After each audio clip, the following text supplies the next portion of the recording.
முகநக நட்பது நட்பது நெஞ்சத்துள் அகநக நட்பது நட்பு என்றபடி வந்தவுடனேயே முகமலர்ச்சியான வரவேற்பு வந்தாரை வாழ வைக்கும். வந்தமிழ்நாடு வேற்றுமையில் ஒற்றுமை காண்பது தமிழர் பண்பாடு. பண்பாடு உரையாமல் அழகான வரவேற்பு நீ கொடுத்த காரணத்தினாலே அகமகிழ்வு எப்போதும் நிலைந்தான் நிலையான சிந்தனையோடு வாழ்க்கை இனிதாக வேண்டும் என்ற நல்ல எண்ணத்தோடு வாழ்த்துவது கடமையாக அந்த வாழ்த்தும் நிலையானதாக இருக்க வேண்டும். இந்த உலகத்தில் எதுவும் நிலை இல்லை.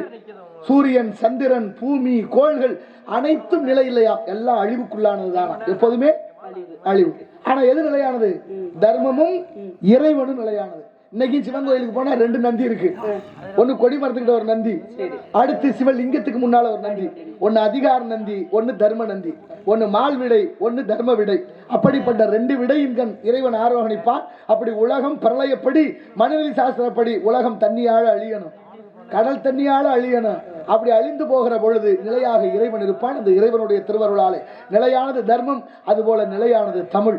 அந்த தமிழாலே உன்னை வாழ்த்துவது கடமையாகும். அந்த வாழ்த்து நிலையானதாக இருக்க வேண்டும் என்ற நல்ல எண்ணத்தோடு செம்மண்ணிலே தண்ணீரை போல் உண்டான சொந்தம் இரு,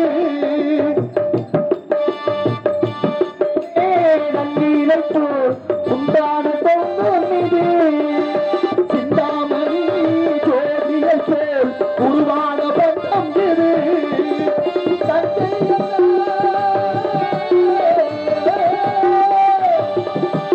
தங்கை அல்ல ஆயாதவள் ஓடி பாடல் பாட போடுவான். ஒரு வந்தரகத்தில் பொன்னஞ்சல் இரவு, ஒரு வந்தரகத்தில் பொன்னஞ்சல் இரவு.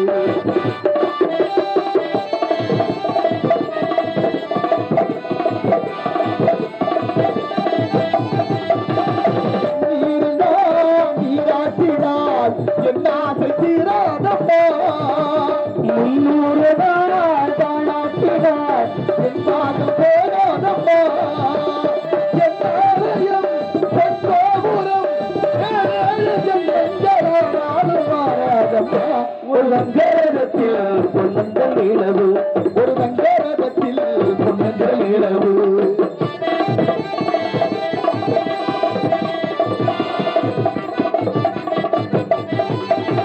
ராஜாவையோ ராசாத்திக்கு துணையாக பார்ப்பேனம்மா, ராஜாவை நான் ராஜாத்திக்கு துணையாக பார்ப்பேனம்மா.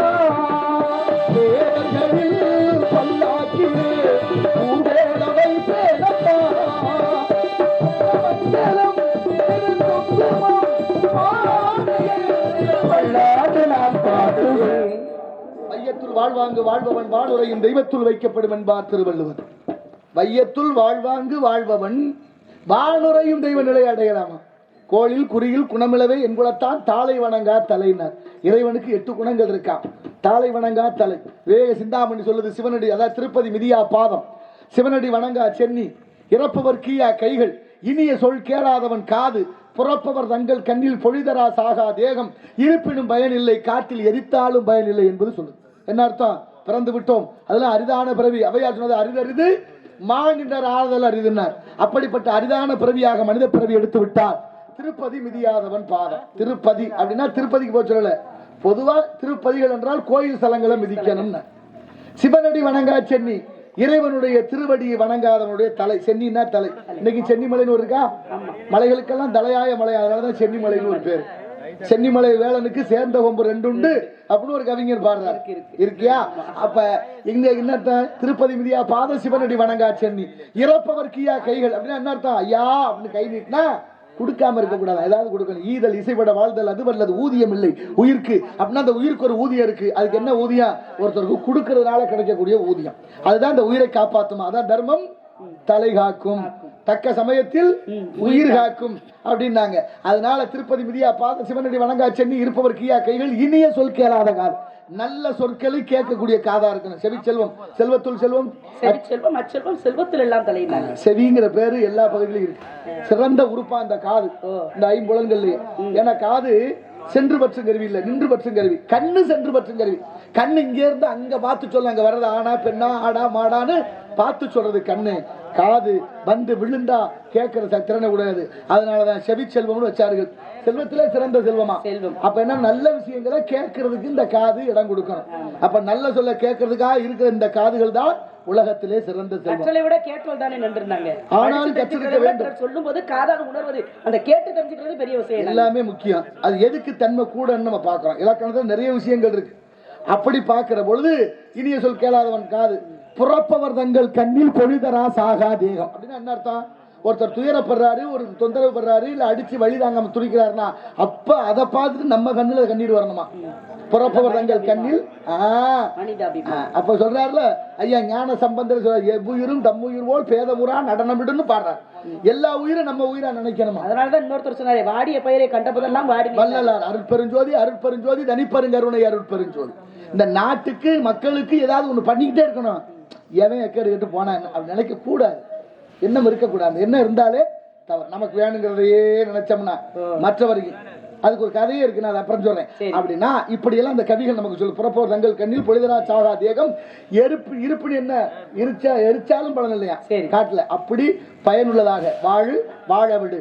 நான் மட்டும் இல்லை, நம்மளை சார்ந்தவர்களும் அப்படி நல்லா இருக்கணுங்கிற எண்ணம், அதுதான் சொர்க்கம். அந்த சொர்க்கத்தோட அடக்கம் அமர்ந்து உயிக்கும் அடங்காமை ஆறினுள் உயித்து விடும் என்றார் வள்ளுவர். பெருக்கத்து வேண்டும் மனிதன், சிறிய சுருக்கத்து வேண்டும் உயர்வு. அந்த வகையில் உன்னை பற்றி சில விவரங்களை நான் அறிய வேண்டும் என்ற எண்ணத்திற்காக சில கேள்விகளை கேட்கலாம் நினைக்கிறேன். கேள்விகளை இலக்கணம் 6 வச்சிருக்கு. அறிவினா, அறியாவினா, ஐயவினா, கொலைவினா, கொழல்வினா, ஏவல் வினான். அறிவினா அப்படின்னா என்ன அர்த்தம்? மாணவரிடத்திலே ஆசிரியர் கேட்பது தெரியுமா, அது கேள்வி. அறிவினா. அறியாதவனா மாணவன் ஆசிரியர் இடத்துல கேட்கறது. அதுபோல கொடை வினா, ஐயா கொண்டு வந்து கொடுங்க, கொடுக்கிற வினா கொடை வினா. கொழல் வினா பெற்றுக்கொள்வது. அதுபோல ஏவல் வினா, அங்க இருப்பது என்ன, யாரு போய் பார்த்துட்டு வா, அது ஏவல் வினா. கேள்வி 6 பதில் 8. ஆகையினால உன்னை பற்றிய விவரங்கள் நான் அறிய விரும்புகிறேன், கேட்கலாமா? கண்டிப்பா நீங்க தாராளமாக கேளுங்க, ஏராளமாக பதில் சொல்றேன்னு ஒரு காலம் சொன்னது கிடையாது. ஏன்னா கற்றது கைமளவு கல்லாதது உலகளவு. நாங்க எனக்கு தெரிந்த விஷயங்களாக இருந்தால் ஒளிவு மறைவு இருக்காது. இந்த உலகத்துல பெற்ற பிள்ளைகளோ இல்ல உற்றார் உறவினர்களோ யாரும் நம்ம கூட வரப்போறது கிடையாது கடைசி முடிக்க. ஆனா எது கூட வருது அப்படின்னா தான் கற்ற கல்விகள் மட்டும்தான் வருமா. ஒரு மனிதனை பெற்ற பிள்ளை உதவலான்னு கூட வயதான காலத்துல பெற்ற பிள்ளைகள் உதவலனால் கூட தான் கற்ற கல்வி ஒரு பொழுதும் யாரையுமே கைவிடாது. அதனாலதான் கல்வி ஒன்று இந்த உலகத்துல சிறந்தது. கற்றவருக்கு சென்றிடமெல்லாம் சிறப்பு. ஏன்னா கற்பவை கற்ற பின் நிற்க அதற்கு தக. அப்ப கற்க வேண்டிய நூல்களை பிழை இல்லாமல் கற்கணும் அப்படின்ற ஒரு விஷயம் ஒண்ணு இருக்கு. அப்படி இல்ல, இன்னைக்கு அப்படி கிடையாது. ஏன் சொல்றேன் அப்படின்னா, எவ்வளவுதான் படிச்சிருந்தாலும் படிச்சவங்க, அதாவது படிக்காதவங்க அறிவாளி அப்படின்ற பட்டத்தை வாங்கினதும் உண்டு, படிக்காத மேதை உண்டு. அதே சமயத்துல படிச்சவங்க முட்டாளாக இருந்ததும் உண்டு. சொல்றான், படிக்காமல் இருப்பதை விட பிறக்காமல் இருப்பது மேலுன்னு. இந்த கல்வி அவ்வளவு உயர்ந்தது, அறியாமையை போக்கக்கூடியது. அதான் வள்ளுவர் கூட தொட்டனைத்து ஊரு மணற்கேணி மாந்தருக்கு கற்றனைத்து ஊரும்னு ஒரு வார்த்தையை வச்சார். ஏன் ஊரும்னாரு? மண்ணுக்குள்ள எப்படி தண்ணி மறைஞ்சிருக்கோ, மண்ணை தோண்ட தோண்ட நீர் சுரப்பது போல படிக்க படிக்க அறியாம விலகி உண்மையான தன்மையான அந்த அறிவு வெளிப்படுமா. அந்த அறிவு இருக்கு, அதை அறியாம மறைச்சு. அதுக்குதான் முயற்சி செய்யணும். தெய்வத்தான் ஆகாது எனினும் முயற்சி தன்மை வருத்த கூலி தரும். ஆமா, தெய்வத்தால் ஆகாத விஷயம் இந்த உலகத்துல எதுவுமே கிடையாது. ஆனா அந்த தெய்வம் என்ற சொல்ல ஏன் இங்க வச்சாங்கன்னா, தெய்வத்திற்கு இலக்கண முறைப்படி பார்க்க போனோம்னா காலம் என்ற ஒரு பேரும் உண்டா. இந்த காலத்தால செய்ய, அதாவது தெய்வத்தான் ஆகாது எனினும் காலத்தால ஆகாத விஷயங்கள் எதுவும் இல்ல. ஆனா நீ முயற்சி செஞ்ச அப்படின்னா அதற்கு தகுந்த பலன் என்னைக்குமே உண்டு. இங்க இருக்கு நம்ம சைவசாமி அது சொல்லுது. தனியா ஒண்ணு உற்பத்தி ஆகிறது, உள்ளது சிதையாது, இல்லது தோன்றாது. நூதனமா ஒண்ணு தோன்றுவதில்லை. இங்க இருக்கிறது பரிணமித்து திரும்ப திரும்ப வரும். உதாரணமா சொன்னா, ஒரு மண்டபத்தை இடிச்சிட்டோம்னா மண்டபம் தான் உருவம் தான் இடிபடுது. மண்டபத்தில் உள்ள கல்லோ மண்ணோ இடிபடுறது. அது நுணுங்கி திரும்ப பூமியோட சேர்ந்து திரும்ப உருப்பெறும்.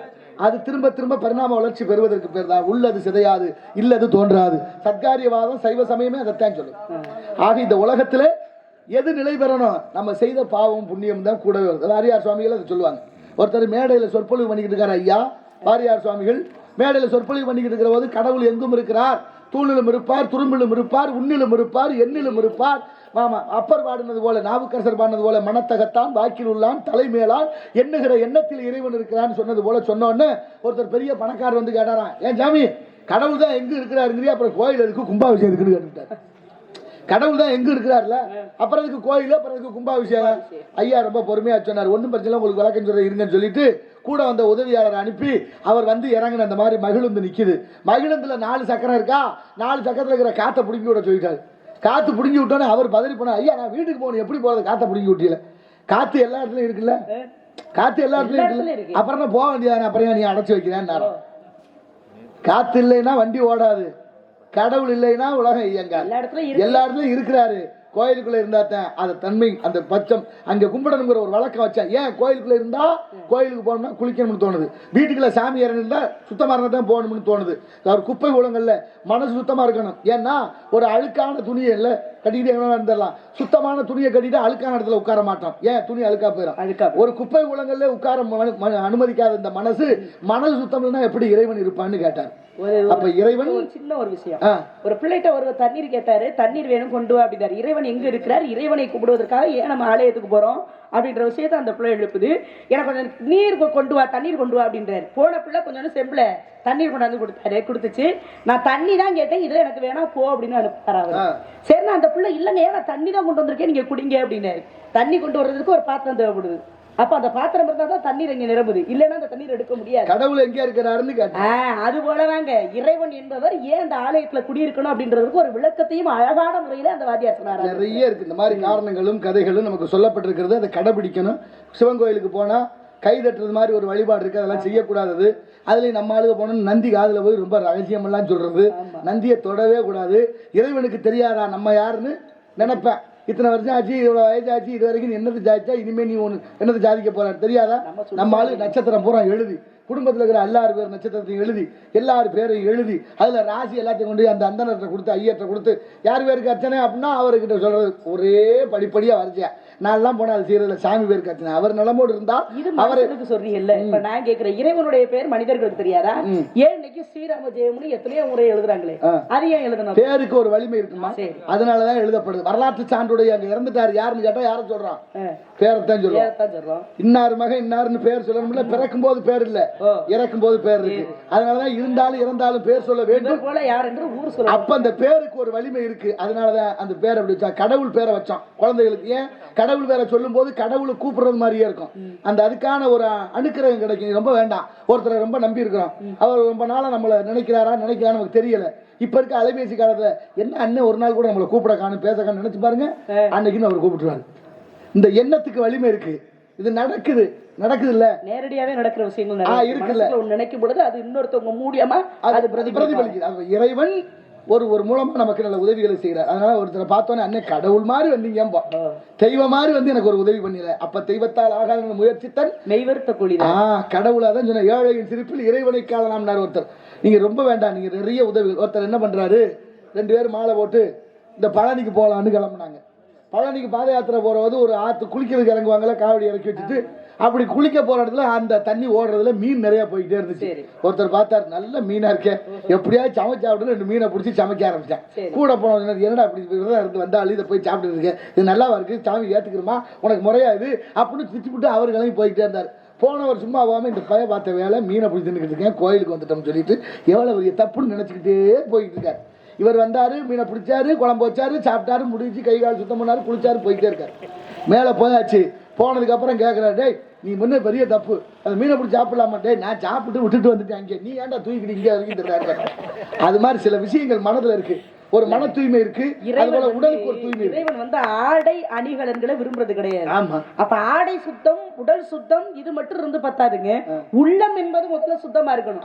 பாருங்க, மாலை போட்டிருப்பாங்க, மாலை போட்டிருந்தாலும் அவங்க பாக்குற தொழில் ஒண்ணு மீன் விற்கிறது, இல்ல கறி நறுக்கிறது, இந்த மாதிரி தொழிலா இருக்கு. ஆனா அவங்களுடைய மனம் என்பது சுத்தமாக இருந்தா இறைவன் எப்படினாலும் ஏற்றுவார் அவங்களை. அதுதான் மனசு சுத்தமா இருக்கணும். அது அக தூய்மை புற தூய்மைன்னு இருக்கு. அக தூய்மைங்கிறது உள்ளம் தூய்மை, புற தூய்மை என்பது இந்த உடம்ப கழுவணும், கண்டிப்பா நீராடணும்.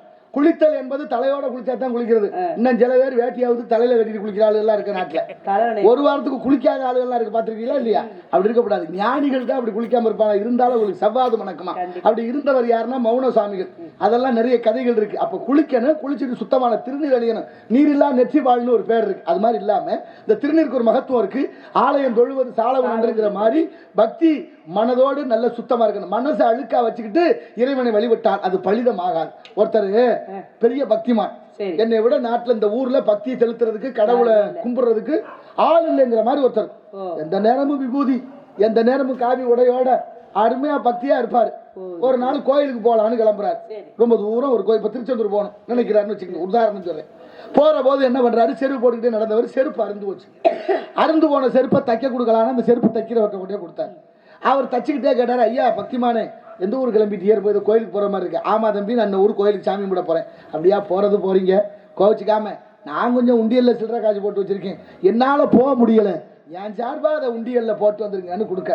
அவர் வாங்க, மனசு சங்கடம், இவன்ட்டு போயா காசை வாங்குறதுன்னு. இருந்தாலும் பக்திமானே நாளைக்கு நம்மளை தப்பா பேசிடுவாங்கன்னு சங்கட்டமா அந்த காசை வாங்கிட்டாரு.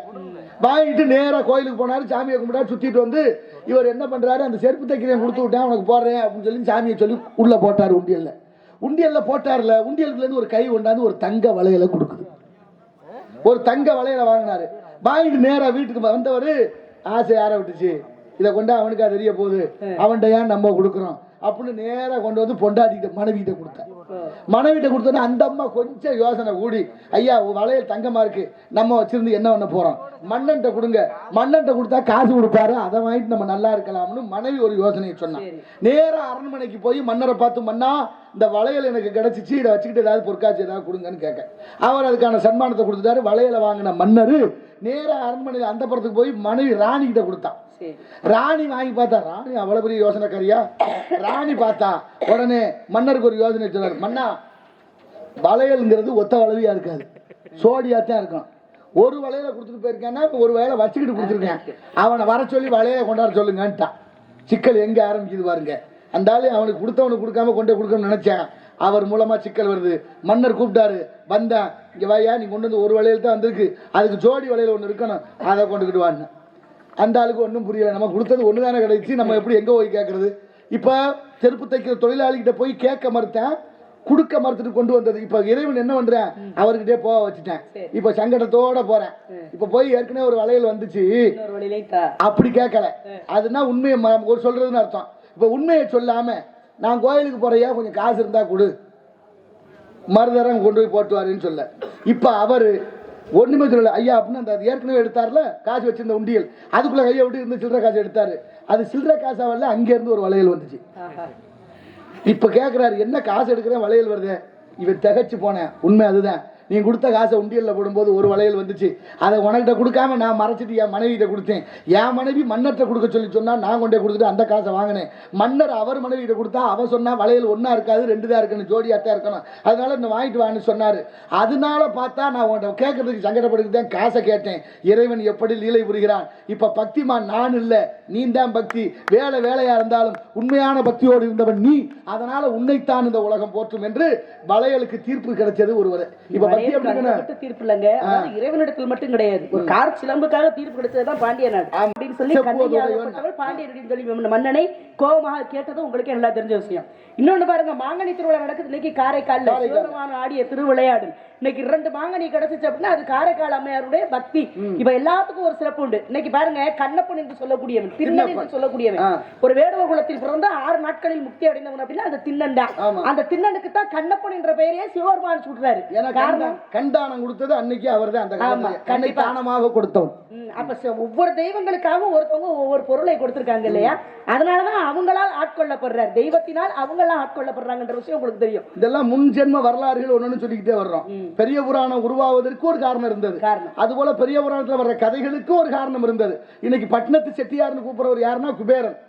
அப்ப இலக்கியம் நமக்கு என்ன கற்பிக்குது, ஈன்று புறந்தறுதல் எந்தலை கடனேங்குது புறநானூற்று பாடல். ஈன்று புறந்தறுதல் எந்தலை கடனே, சான்றோன் ஆக்குதல் தந்தைக்கு கடனே, நன்னறி நல்குதல் வேந்தனுக்கு கடனேன்னு பாடுது. இப்ப ஈன்று ஒரு பொம்பளை பிள்ளை கல்யாணம் பண்ணி கொடுத்தா 1 வருஷத்துக்குள்ள ஒரு குழந்தையை பெற்றெடுக்கணும், அது அவளோட கடமை. அதான் ஈன்று புறந்தறுதல் எந்தலை கடனே, சான்றோன் ஆக்குதல் தந்தைக்கு கடனை. ஒரு குழந்தையை பெற்றுட்டா தாயின்னா தகப்பை அவனை நல்லவனா வளர்க்கணும், அதான் சான்றோன் ஆக்குதல் தந்தைக்கு கடனை. நம்ம புள்ள தப்பா போகுதுன்னா நமக்கு பதைக்குது இல்ல, இன்னும் நம்ம புள்ள இப்படி ஆயிட்டானே ஒண்ணு வேதனைப்படுறோம்ல, அப்ப சரியா வளர்க்கிறவன் அப்பா. அடுத்து வேந்தருக்கு என்ன சொல்றாரு, நாட்டை ஆடுற மன்னன் நன்னெறி நல்குதல், நல்ல தர்மங்களை நீதி நெறிகளை இந்த உலக மக்களுக்கு கொடுத்து தப்பான வழியில போகாம பாதுகாக்கிறவன் தான் வேந்தன். சாராய கடை திறந்து வச்சு குடிக்க சொல்றவன் இல்ல, புரியுதா இல்லையா? இப்படி பல காரணங்களும் காரியங்களும் கதைகளும் இந்த நாட்டுல நிறைய நமக்கு இருக்க இலக்கியங்கள் சொல்லிக் கொடுக்குது. ஆகையினால எந்த குழந்தையும் நல்ல குழந்தை தான் மண்ணில் பிறக்கையிலே அவர் நல்லவராவதும் தீயவராவதும் அன்னை வளர்ப்பதில்லைன்னாங்க. ஏன்னா ஒரு தாய் வந்து குழந்தையை பெற்றெடுத்து வளர்ப்பதை காட்டிலும் வயிற்றுக்குள் இருக்கும் பொழுது இருந்து, ஏன்னா குழந்தைக்கு 6 மாதத்தில் ஒரு உயிர் உண்டாயிரும். இந்த 6 மாதத்துல இருந்து ஒரு தாயை குழந்தை வந்து கவனிக்க ஆரம்பிச்சிருமா. அப்பையில இருந்தே தாய் வந்து நல்ல விஷயங்களை பேசணும், நல்ல விஷயங்களை, அதாவது நல்ல எண்ணங்களோடு இருக்கணும் அப்படிம்பாங்க. அப்பதான் அந்த குழந்தை இந்த உலகத்திற்கு வரும் பொழுது நல்ல பிள்ளையா வரும். 6 குணம் முதல்ல இருக்கக்கூடாது. காம, குரோதம், மோகம், லோபம், மதம், ஆச்சரியம் 6 இல்லாது ஒழித்து விட்டால் மனித பிறவி மேன்மையானது. கண்டிப்பா. ஒரு தாய் ஒரு குழந்தைக்கு பால் ஊட்டுறா. சரி, மார்பகத்துல பால் ஊற்றிட்டு இருக்க போதே அந்த குழந்தை எட்டி உதச்சிடுறேன் வாயில. குழந்தை எட்டி உதச்சோடனே ஒரு பல்லு விழுந்து போச்சு. பல்லு தாய்க்கு விழுந்துருச்சு, ரத்தம் வருது, சிரிக்கிறா, சந்தோஷம் தாங்கல. பக்கத்துல இருந்த ஒருத்தி கேட்கிறா, உன் மயன் உதச்சு, சின்ன புள்ள உதச்சு உன் பல்லு விழுந்து போச்சு, அப்படியா? இவ்வளவு சிரிக்கிறா, உனக்கு சங்கடம் இல்லையா? இதுல என்ன சங்கடம்? என் பிள்ளைதான் உதைச்சேன், என் பிள்ளை இவ்வளவு சிறிய குழந்தையா இருந்தாலும் பல்லு விழுகிற அளவுக்கு உதைச்சிட்டான்னா அப்ப எவ்வளவு தெம்பா இருந்திருக்கேன் பாரு. அப்ப என் பிள்ளைய பெருமையா நினைக்கிறேன்னா. பெரிய பிள்ளையான ஒரு 16 வயசு இருக்கும். இப்ப கோவப்பட்டு தாயை அட்டி உதைச்சேன், பல்லு விழுகல, அழுகுறான். அழுத உடனே அந்த பக்கத்து விட்டம்மா கேட்கிறான், அன்னைக்கு சின்ன பிள்ளையா இருக்கும்போது உதைச்சு பல்லு விழுந்துச்சு, சிரிச்சேன், இப்ப வந்து பல்லு விழுகல உதைஞ்சேன், அப்ப பல்லு விழுகாத வரைக்கும் சந்தோஷம் தானே, ஏன் அழுகுறேன்னா? அதுக்கு அந்த பொண்ணு, அந்த அம்மா சொன்னா, என் மகன் சின்ன பிள்ளையா இருக்கும்போது அவ்வளவு தெம்பா இருந்தேன், என் பல்லு விழுந்துச்சு, இவ்வளவு பெரிய ஆளாயிட்டான், பல்லு கூட விழுகலையே, என் பிள்ளை தெம்பு கட்டு போனானேன்னு அழுகிறேன் நாளாம். இந்த கதை யார் சொன்னா? நம்ம புதுக்கோட்டை மாவட்டத்துல புதுக்கோட்டை சங்கத்துல பெருமைமிகு அண்ணன் முத்தப்பா சொன்ன கதை. அப்ப தாய்க்கு ஒரு குழந்தை எப்படி இருந்தாலும் நல்லவன் தான். அது தாய் எல்லா பிள்ளைகளையும் ஆதரிப்பா. எல்லா தாயுமா அப்படி இருக்கிறா? அப்படி இல்லை. ஏன்னா ஈன்ற பொழுதின் பெருந்துவக்கும் தன் மகனை சான்றோன் என கேட்ட தாய். ஒரு தாய் ஒரு குழந்தையை பெற்றெடுக்கிற ஒரு சுகம் இல்லையா? ஒரு சபை நடுவே மற்றவர்களால் போற்றப்படும் பொழுது அந்த தாய் அடையக்கூடிய சந்தோஷத்திற்கு ஈடு இணை இந்த உலகத்துல எதுவுமே கிடையாது. இன்னொன்னு, ஒரு தாய் என்ன பண்றா, தண்ணீர் எடுக்க போகணும், குழந்தை படுத்திருக்காங்க கீழே, சரி குழந்தை படுத்திருக்கட்டுமே தண்ணீர் எடுக்க போறா. போனவன் திரும்பி வந்து பார்க்கும்பொழுது குழந்தைக்கு தலைமாட்டாத தலைக்கு அருகில பாம்பு படம் எடுத்த வாக்குல இருக்கு. ஆனா தான் பிள்ளைய எங்க கொத்தினாலும் கொத்திருமே, கடிச்சாலும் கடிச்சுமே, பிள்ளைக்கு ஏதாவது ஆயிருமேன்னு சொல்லி இங்க இருந்து போன வேகத்துல பாம்பை கையில பிடிச்சா அந்த பாம்பாகப்படுது தாயை கொத்திடுது. கொத்துற கொஞ்ச நேரத்துல தாய் வந்து சிரிச்ச முகத்தோடு சாகுறான். இதுக்கு என்ன காரணம் அப்படின்னா, என் பிள்ளைக்காக என்னுடைய உயிரை பணைய வச்சேனே, அப்ப அது அவளுக்கு பெருசா தெரியல பாருங்க. ஆனா இன்னைக்கு அப்பேற்பட்ட தாயின் தகப்பனை பார்க்க எத்தனை பேர் எப்படியோ யோசனை பண்றாங்க இல்லையா? அதுக்காக சொல்றேன். ஆமாமா, கடைசி நேரத்துல முதியோர் இல்லத்துல விட்டுட்டு ஒருவேளை சோத்துக்கு கஷ்டப்படுற அளவுக்கு தாய் தகப்பன் எத்தனை பிள்ளை பிறந்தால், அதுக்கு மகாபாரதமே நமக்கு உதாரணம் சொல்லுது. தர்மருடைய தம்பிமார்கள் 4 பேர் 4 திசைக்கு போறாங்க. ஒரு தம்பி வந்து சொல்றாரு, அண்ணா போற இடத்துல ஒரு வயல் இருந்துச்சு, நல்ல நிலம், நல்ல பயிர் விளைஞ்சிருந்துச்சு, கதிரு முத்தி இருந்துச்சு, அறுக்கிற மாதிரி இருந்த நேரம் அப்படியே பார்த்துக்கிட்டே இப்படி திரும்பிட்டு இப்படி திரும்புறேன், பயிரை காணும், வேலி மட்டும்தான் இருந்துச்சுன்னு இதை வந்து சொல்றாரு தர்மர்கிட்ட. தர்மர் சொன்னாரு, அப்படியா பாத்தீங்க? ஆமாண்ணா, பயிர் நல்லா இருந்துச்சு, பார்த்துட்டு திரும்புறதுக்குள்ள பயிரை காணும், வேலி மட்டும் இருக்கு சொன்னாரா. இது கதையாக இருந்தாலும் அது உள்ள கருத்தை பாருங்க. சில பேர் நம்புறது உண்டு, நம்பாது உண்டு, ஆனா நம்புற அளவுக்கு சான்றுகள் இருக்கு. இப்ப என்ன சொல்றாரு தர்மர்? ஆமா தம்பி, கலியுகம் பிறக்க போகுது, கலியுகம் பிறந்தால் நீ பார்த்த பயிர்களா இருந்தது இந்த நாட்டோட மக்கள், சுத்தி இருந்த வேலி என்ன, அதுதான் இந்த அதிகாரிகள். இந்த அதிகாரிகள் நல்லா இருந்தா பயிர்கள் நல்லா இருக்கும், இந்த அதிகாரிகள் நல்லா இல்லைன்னா பயிர். அப்ப வேலி பயிர ஒருத்தர் இறந்து சொர்க்கத்துக்கு போறேன்னு போனாராம். சரி, இந்த கதை இன்னைக்கு படிச்சேன். சொர்க்கத்துக்கு போறாரு, போனா சொர்க்கத்துல இருக்கிற போது யமதர்மன் பாக்குறாரு. கூட இருந்தவன் கேக்குறா, ஐயா இங்க என்ன கடிகாரம் எல்லாம் நிறைய மாற்றி வச்சிருக்கீங்களேன்னு கேக்குறாரு. யாரு? இங்க இருந்து போனவர். ஆமா, ஒவ்வொருத்தரும் எவ்வளவு பாவம் பண்ணிருக்காங்க தகுந்த மாதிரி முள்ளு ஓடும் கடிகாரத்துல. எவ்வளவு பாவம் பொய் சொல்லியிருக்காங்க, எவன் ஒரு பொய் 2 பொய் களை பொய் அதிகமா போயிடுச்சுன்னா வேகமா ஓடும் அப்படின்னு சொல்றாரு. இப்ப ஒரு கடிகாரம் ஓடிக்கிட்டே இருக்கு, ஒரு கடிகாரம் ஓடாம இருக்கு. இப்ப கேட்கிறாரு இவர், ஐயா அந்த கடிகாரம் ஓடாம இருக்கு, அது யாரு? அதுதான் அன்னை தெரசா, பொய்யே சொல்லல, அதனால ஓடாம இருக்குன்னாரு. அப்புறம் திடீர்னு இங்கிட்டு திரும்பி ஒரு காத்தாடி ஓடுற மாதிரி தெரியுது. ஐயா இது ரொம்ப வேகமா ஓடுது, இது என்ன காத்தாடி? அது காத்தாடி இல்ல, அதுவும் கடிகாரம் தான். அது ஏன் இவ்வளவு ஓடுது? அதான் இந்த நாட்டில் உள்ள அரசியல்வாதிகள் சொன்ன பொய் மொத்தமா ஓடுதுன்னு. ஒரு சின்ன விஷயம், மகாபாரதத்தினோட சான்றை பத்தி ஒன்று பேசுறீங்க. இந்த பக்கம் நடந்து தர்மன் ஒருத்தர் நடந்து போயிட்டு இருக்கும்போது ஒரு பக்கம் 2 கிணறு, ஒரு பக்கம் 7 கிணறு இருக்கு. அப்ப இது என்ன 2 பக்கமும் இப்படி கிணறு இருக்கே என்ன அப்படின்னு கேட்கும் பொழுது, இந்த பக்கம் 7 சின்ன கிணறுகள், இந்த பக்கம் 2 பெரிய கிணறு, இது என்ன அப்படின்னு கேட்கும் பொழுது, இந்த 2 பெரிய கிணறுல இருந்து போகக்கூடிய தண்ணீர் இந்த 7 கிணற்றுக்கு போனா 7 கிணறு நிறைஞ்சிரும். ஆனா இந்த 7 கிணற்றில் உள்ள தண்ணி இந்த 2 கிணத்துக்கு போனா நிறையவே மாட்டேங்குது.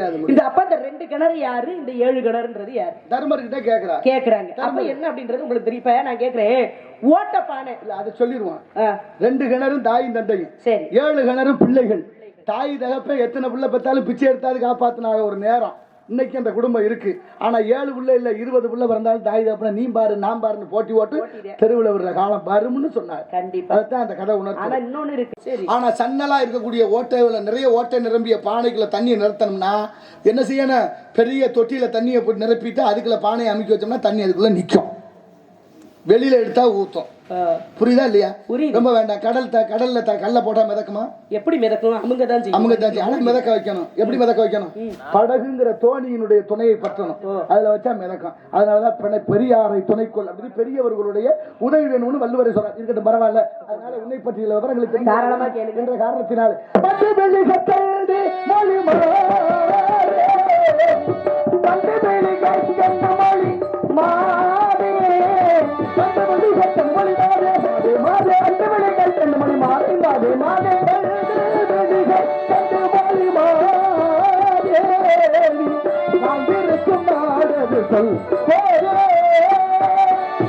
ஞான நிலை தானுணர்ந்த சுவாமி, ஞான நிலை தானுணர்ந்த சுவாமி, நாடு வழியாடி என்றார் பூமி.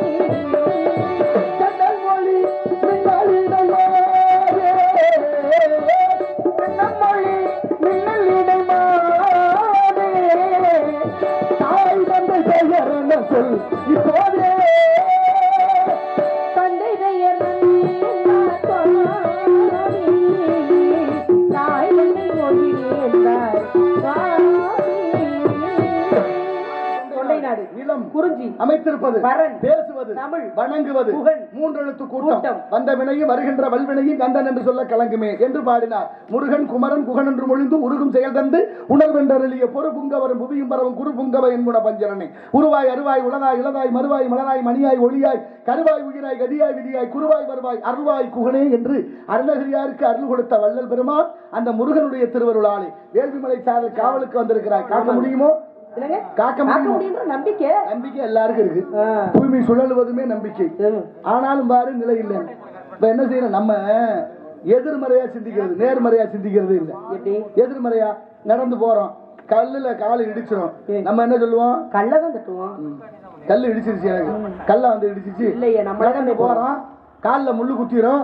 முள்ளு குத்திட்டா முள்ளா வந்து குத்துது இல்லையே. நம்ம தான் காலை வச்சோம். நம்ம என்ன சொல்றோம்? முள்ளு குத்தி பிடிச்சுக்கிறோம். அது ஜட பொருள், நம்ம அறிவு பொருள்.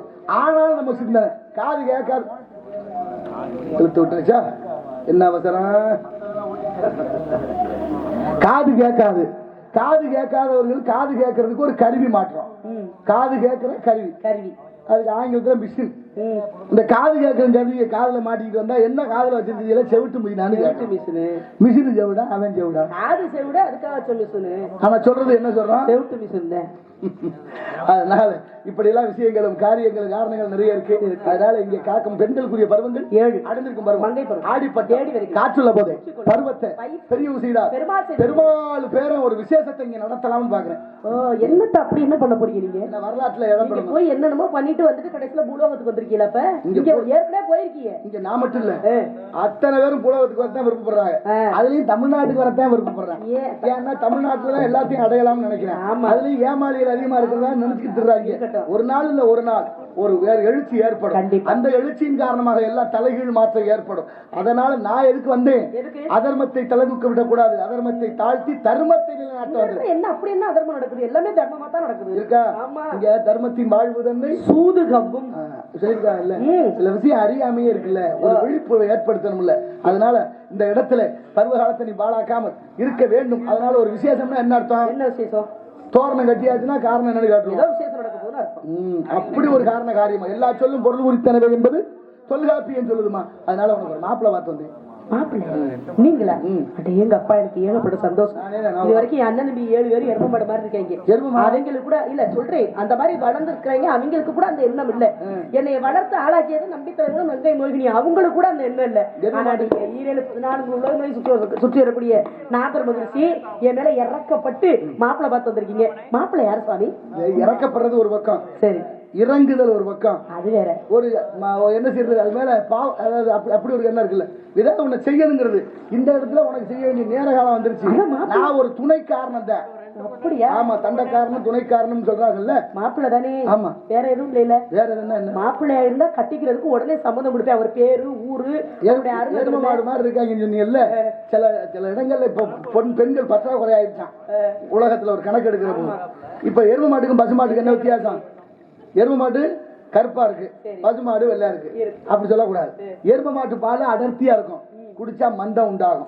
பசும்பால் தண்ணியா இருக்கும், தாய்ப்பாலுக்கு இணையானது. பசுமாடு தான் வீட்டுக்குள்ள கிரகப்பிரவேசம் போது குடியிருப்பாங்க. பசுமாடு தான் பின்புறத்துல மகாலட்சுமி குடியிருக்கிறான். 33 தேவர்களும் குடியிருக்கிறாங்க. பசுமாடு வெயில்ல ரொம்ப நேரம் நிக்கும், எருமை மாடு வெயில்ல நிக்காது. எருமை மாடு வெயில்ல நிக்க முடியாம என்ன செய்யும்? தண்ணி கிடக்கான்னு பாக்கும். தண்ணி இல்லைன்னா சாக்கடைகள் கூட விழுந்து. பசுமாடு அப்படி இல்ல. பசுமாடு கட்டி கிடக்கிற இடம் சுத்தம் இல்லைன்னா படுக்காது. எருமை மாடு எப்படி இருந்தாலும் படுக்கும். இந்த 2 வகையான மனிதர்களும் இந்த பூமியில உண்டு. என்னதான் சொல்ல வரீங்க? எங்க அண்ணங்க எருமை மாடு சொன்னதுக்கு இதெல்லாம் உதாரணமா? விடுமா, சில பேர் எருமை மாடு மாதிரி கண்ட இடத்துல படுத்துறாங்க, சில பேர் பசுமாடு சோறு கண்ட இடம் சொர்க்கன்ற மாதிரி இருக்கிறாங்க. சோறு கண்ட இடம் சொர்க்கம்ங்கிறதுக்கு விளக்கமே வேற. அது வேற. சிவபெருமானுடைய அழைப்பு. சோறு சாப்பிட்டாங்கன்னு தூங்குறது அர்த்தமா? அன்ன அபிஷேகம் ஐப்பசி மாசம் பௌர்ணமியில சிவாலயங்களில் நடக்கும். சிவாலயங்களில் நடக்கக்கூடிய அந்த சோறு அபிஷேகத்தை கண்டால் சொர்க்கம் கிடைக்கும்னு சொல்லப்பட்டிருக்கு. நடந்துகிட்டு இருக்கு, நடக்கும். நம்பிக்கை வேணும். அது சொன்னாரு பாருங்க, இருள் ஏன் வருது அப்படின்னா வெளிச்சம் குறைகிறதுனால.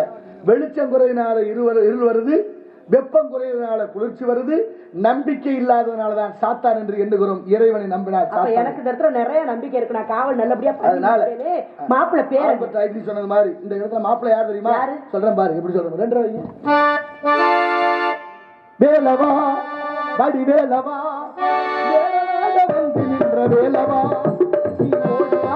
அந்தரை நாடுவா, ஆண்டியாக வந்து நின்ற ஆண்டவா வேலவா. முருகனுக்கு தண்ணி மணாளனுக்கு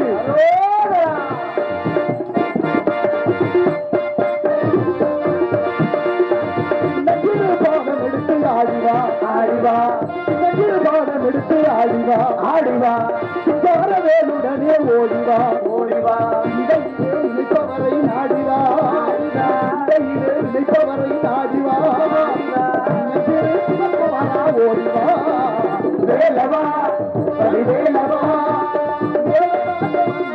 வேலவா ஓடிவா அந்தரை நாடிவா ஆண்டியாக ஆண்டவா வேலவா.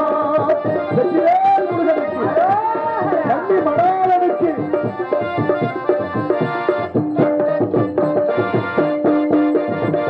முத்தேரத்தினமே முருகையா முருகையா, முருகையா முருகையா முருகையா முருகையா, முழுமதி முகத்தவனே கந்தையா கந்தையா,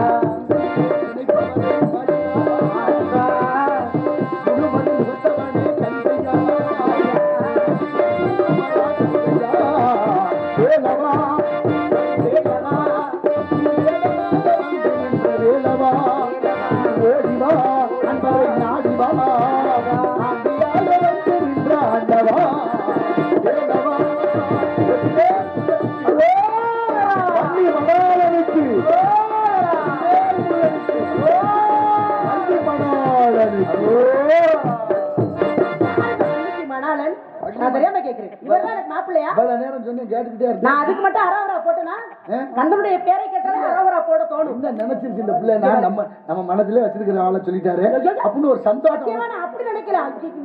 போய் சொல்லாத, போய் சொன்ன வாய்க்கு அந்த பெண்ணோட கணவன் எல்லாம் மாப்பிள்ளைய பார்த்து வந்திருக்காருன்ற கோபத்துல நிக்கிறேன். அண்ணன் மனைவி அண்ணி, பொன்னன் மனைவி பொன்னி, வள்ளல் மனைவி வள்ளி, அப்புறம் என்ன விடு. அதனாலதான் சொல்லு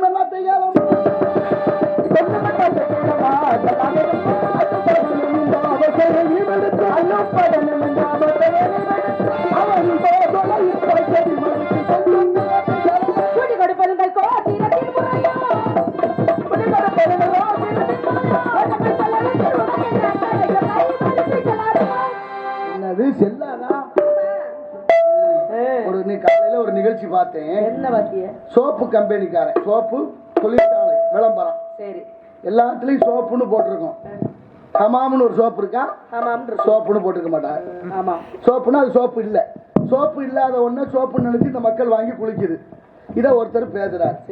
இப்ப சோப்பு இல்லாதத சோப்புன்னு சொல்லி குளிக்கிற நம்மளுக்கு கொண்டு வந்து விட்டவன் யாரு? அந்த கம்பெனி பேர் அனுமதி கொடுத்தவன் யாரு? அவன் எல்லாம் தடுக்கணும். எப்படி இருக்கு பாரு, நம்மள பூரா தொட்டிலையும் கிள்ளி விட்டு பிள்ளையும் ஆழ்த்தி விட்டு கேனக்கு இருக்காங்க. என்ன செய்யுது கையாட்டி அது மாதிரி. அப்ப நீ என்ன சொல்ற? செல்லாது போங்க. மாப்பிள்ளைய சொல்லு. இந்த மாப்பிள்ளை நாங்க செல்லும் செல்லாதுக்கு செட்டியார் வச்சிருக்கோம். நாங்க என்ன, நாங்க காசு செல்லாதுன்னு சொல்றாரு. செல்லாதுன்னு சொன்னீங்கல்ல, 2000 நோட்டு வந்துச்சுல்ல, இப்ப எங்க 2000 நோட்டு? அதெல்லாம் அப்பே போச்சு.